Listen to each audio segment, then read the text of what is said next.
my first year of university in Humboldt State University in the Northern California, and first time away from home, and Kerouac was one of the first, On the Road was one of the first books I read. It inspired me a year later when I was at UCLA to decide to come to France and actually start studying over here. And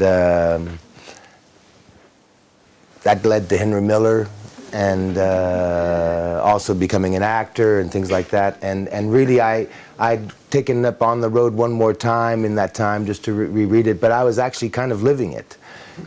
Being an actor, you have a chance to travel and stay 4 or 5 months, 6 months, 9 months in a place. And so you're living the life of a nomad. And then when I did the picture, when I was asked to do the picture, then I started rereading. I read, of course, Big Sur, and was also very informed by some biographies, one being Carolyn Cassidy's biography of Kerouac's time, but one that really helped me a lot, and which was a critical biography of Kerouac's work and his life, which was a thing called Memory Babe, and done by a guy called Nicosia. And that was interesting because you could really see how important it was, and this is the point I wanted to come to, is being a writer was so important to Jack.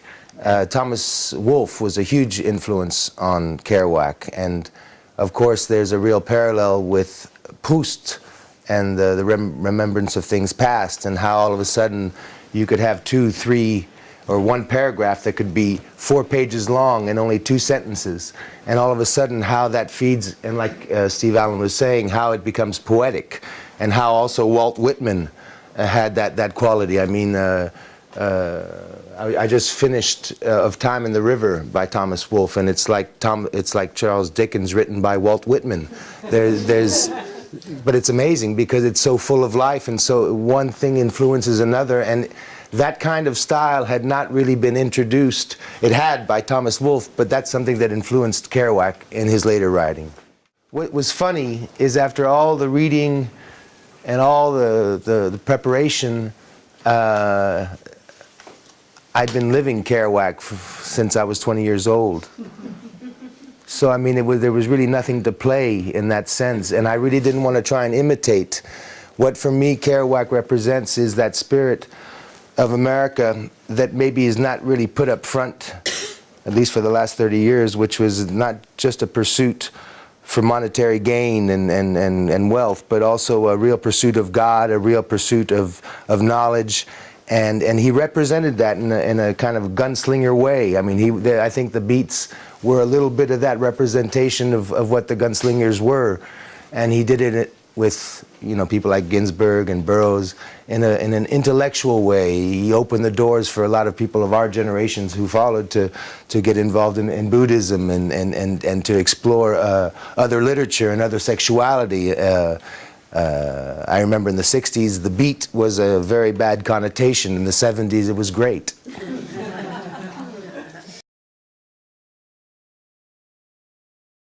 He was influenced by jazz, and you know, when you have a great text as an actor, it's got to move, it's got to sing, it's got to, and that's what he wanted. And as an actor, imitating for me is something that is a mask.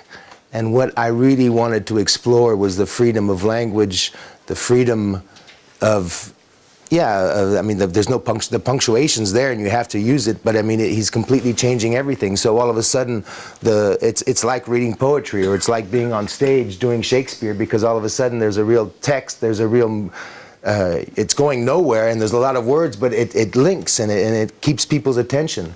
So for me as an actor, it was also, because I must say, after The Big Blue, which was the big success that I had here, I was in Hollywood always, I couldn't have a Hollywood career because people were taking me with my name and The Big Blue as a French actor, even though I'm from San Diego. and so I've been playing since 1989 foreigners. And this was the first time in a long time, almost 30 years, where I could play an American.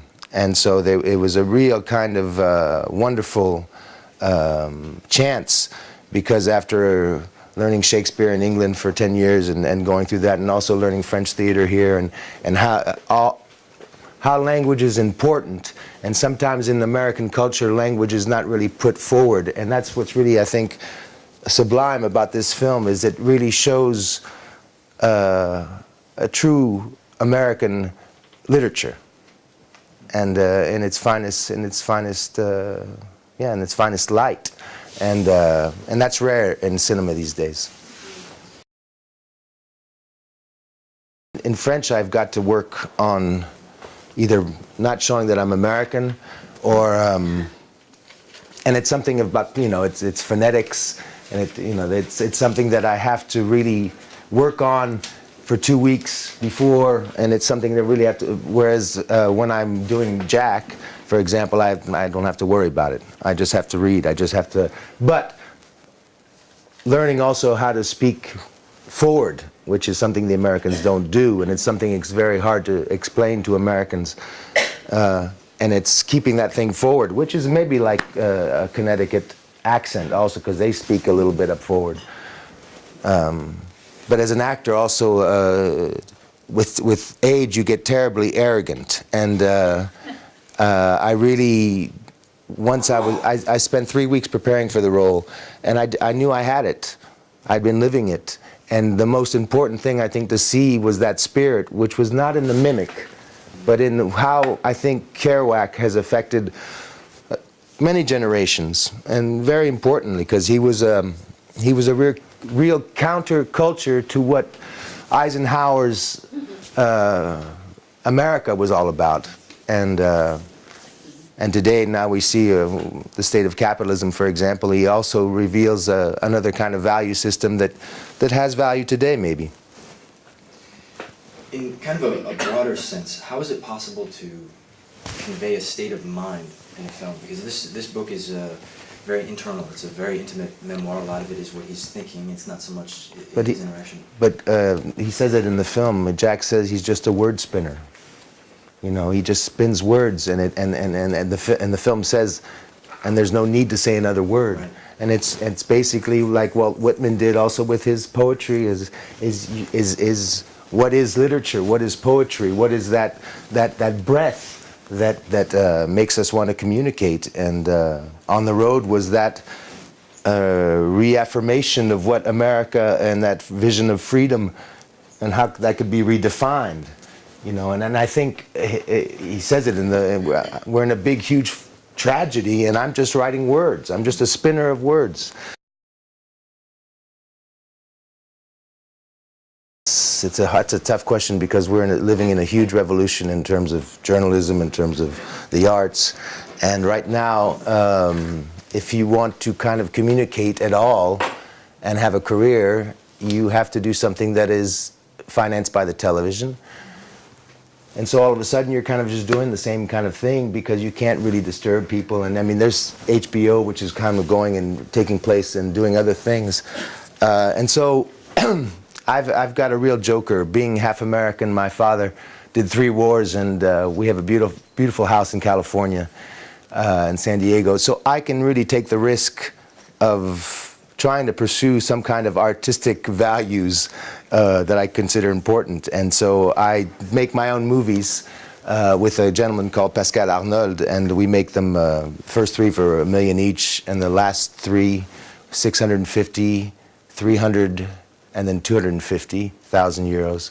And we're trying to at least keep alive the concept of what we consider important in terms of narration, in terms of freedom of expression, in terms of, and the technology allows us to do that, with the ultimate aim of becoming responsible businessmen and actually controlling the exploitation of our film, which is a huge step for artists, but we're not quite there yet. And so I'm able to do a lot of independent work here in Europe. Maybe now, after the Big Sur, I might go and do some work in the States. But it's really, I've had the real opportunity to have been brought up in California in the 70s. seen the protests in the 60s in Washington, D.C., to have a concept of the humanities and the liberal arts, and to take acting as a kind of a social mission as well, and also have a good time.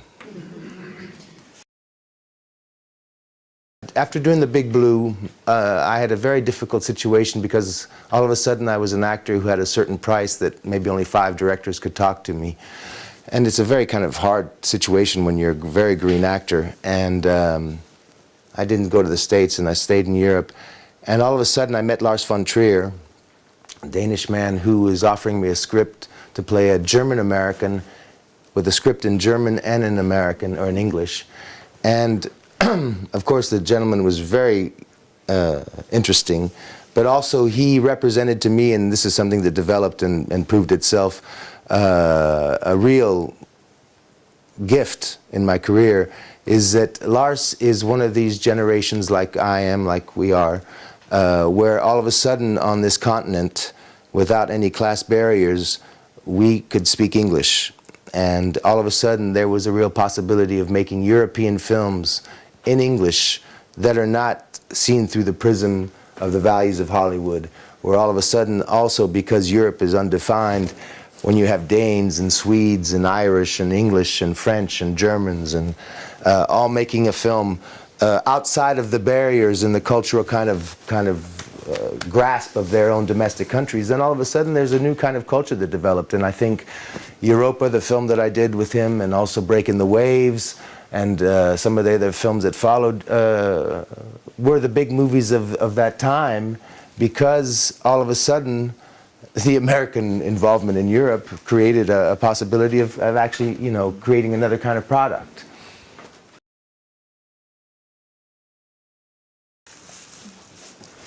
You know, I really love Sacha Guitry. I don't know if you know who he is, a great old actor, huh?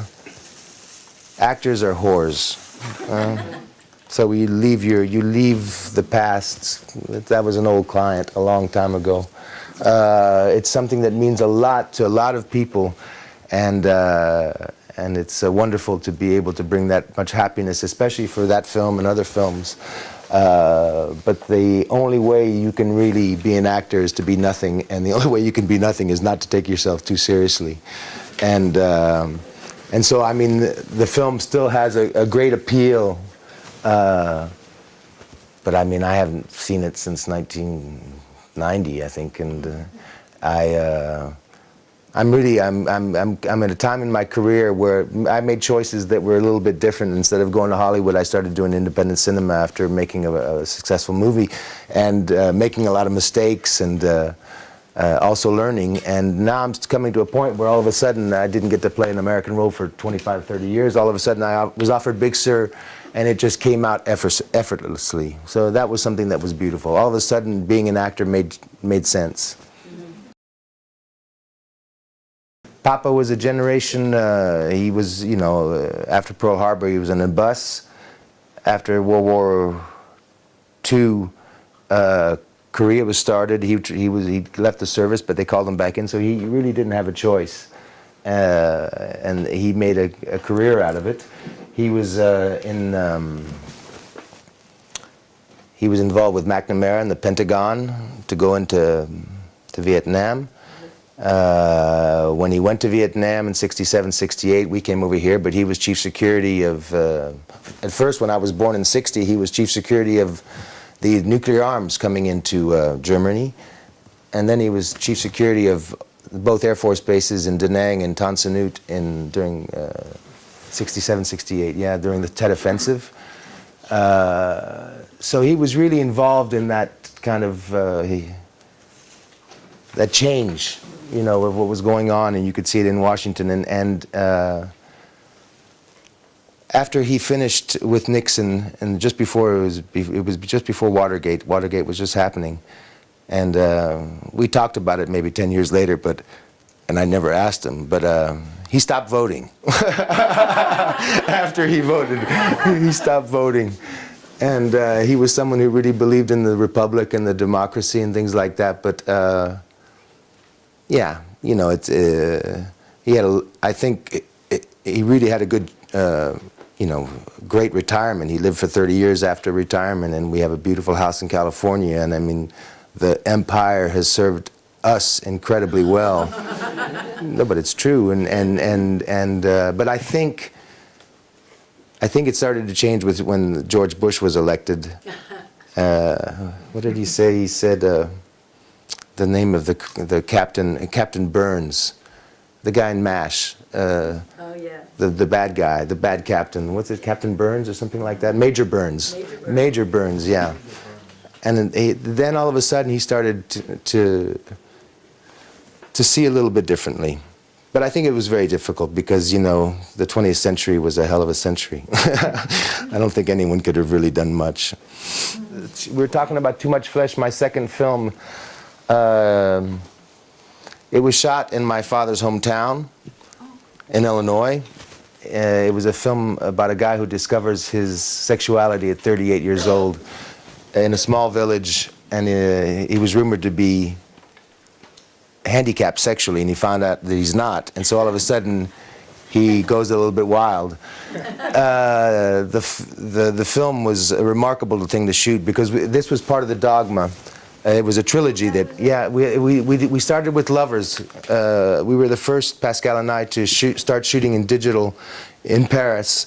And we were shooting in the streets of Paris, and we had the actress of the moment, Elodie Bouchez, and we shot the film, and it was a 9-month period to make, from the idea to bringing it out, and we used this dogma kind of charter, and we were able to sell the film, and also we were also to discover how free it was to shoot with this new technology. So we decided to make a trilogy on freedom, Lovers, the freedom to love who you want, where you want, Too Much Flesh, the freedom of sexuality and pleasure, and that we shot in Rankin, Illinois. And then we shot the third one, with 3 films in 3 years, Being Light, which we shot in India, which was on the freedom of thought and spirit. And so that was really a big moment in my career, knowing Lars von Trier. He asked me to be the godfather to his twin boys, so I went to Copenhagen, and when I went for the service, anyhow, I slept at his place, and he showed me The Idiots, which was his dogma movie, and I got to see it like a year before anyone else, and so I came back to Paris and told the partner I'm working with, I said, we got to make the film with a digital camera. And, you know, it was like shitting in church here, because you just don't do that, you know, to shoot with a little digital camera. And we did it, and the film sold, and it was actually a wonderful experience. And then we took it to Illinois, and then we took it to India. It was a wonderful, wonderful experience to be able to I mean, I think we would have been lynched with the film if it hadn't been my father's town. Yeah, because he brought a French girl because he was from that town, and he brought a French girl, which was a huge, not a scandal, but I mean, you know, when she met my grandparents, they asked her for what she wanted to drink, and she said a whiskey, and my grandfather went in the car and went up to the main street and ordered a whiskey at the bar and came back with the whiskey, you know. It was something. Now we're in a kind of a market where the only way that you can really survive in this business is to be a little bit totalitarian, and that's why you have these films that are coming out at $150, $200, $250 million and being released the same time all around the world. And so all of a sudden we're in a kind of desperation where independent cinema can no longer live in that space. And most of the cinema that I watch today, I can see some in some festivals, and there still really isn't a big form, but I see them on DVDs because it's the only way that I can really consume it. Today, I hardly go to the cinema anymore because it's for people under 50. I mean, it's either for 10 to 25 or my age, 50 to 70, 75. But it's not a cinema that has a real kind of political attitude a free political attitude. It's all very kind of conventional. And I mean, Cannes, I just got back, and in spite of everything, it stays within that kind of realm as well. And we're living in a time where, you know, the movies are business. They no longer are that cultural discussion. The story of this film is, I was shooting in Le Havre, a TV series, and the woman I was going out with, a beautiful girl called Mia Doi Todd Singer, half Japanese, half Irish, from East LA. Anyhow, we got together and we were trying to stay together, but I was working all the time, and we were together for like 2 weeks in LA in November, and she was reading Big Sur, and she said, "Oh, you remind me of Jack Kerouac," like that. And anyhow, I'm shooting this series 3 months later, and she calls me from LA. She'd been going out with another director who had a projection of a film, and he wanted her to go absolutely, and she didn't want to go, but she went anyhow. And at this projection in Hollywood, she runs into the producer and that she knows, who did the Control, a musical picture, and she says, "What are you doing?" He says, "Oh, we've been looking for this, we're trying to do Big Sur, and we can't decide on Kerouac," and by chance she says, "Oh, have you ever thought of Jean-Marc Barr?" And I'm not out there, and he hadn't thought about me, and then he thought about me, and he looked on the YouTube, and all of a sudden got the director the next day, and the next day he said, "That's the guy." And so all of a sudden, he has to find the money for the picture. And he goes to some people in San Francisco and he says, here's the actor we want, here's these other actors who are part of the deal. And in 2 weeks, they got $2 million together. And I mean, the actors we were paid minimum. I got better paid on a Tunisian independent movie. But what was incredible was everybody was there for the love of Kerouac. And all of a sudden, the planets were right, and the right people were together, and in fact, I mean, an incredible thing happened too. I was shooting in Le Havre. I was supposed to leave the 11th. No, I was finishing the 11th, supposed to leave on the 13th of March, and on the 12th of March, part of Highway 1 that lounges the coast of California falls into the sea. So the shoot is delayed for 3 weeks. And I have post-production as a director on 2 films. I just finished 3 months filming, getting that venom out, and I have to prepare for Kerouac. So I decided to stay in France and get all this done for 3 weeks. And then I finally, you know, I get to go see this lovely woman who found me the role of my life. And I get there, and she says, 3 weeks too long, I met somebody else. And so she gave me the kick in the teeth that you needed to start that film, which was a guy who's absolutely fucked. And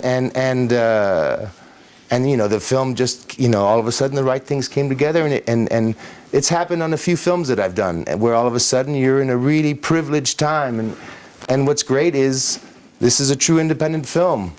The director had the final cut. The producers wanted to try and do something a little bit, no, and so all of a sudden, this is so rare for the States. Yeah. This is so rare. And you know, and I think it'll be released it won't have a huge release, but once it's out there, films live. They're on VOD, they're on DVD, and so, you know, you've got to really believe in it. It's just that it's harder and harder because maybe, you know, this is an idea that just came through my head as, you know, when communism lost, and all of a sudden the Russians and the Chinese became totalitarian in their capitalism, we're starting to become the same thing, to try and compete. And we're losing all sense of culture and all sense of community and all sense of reason why we're doing it.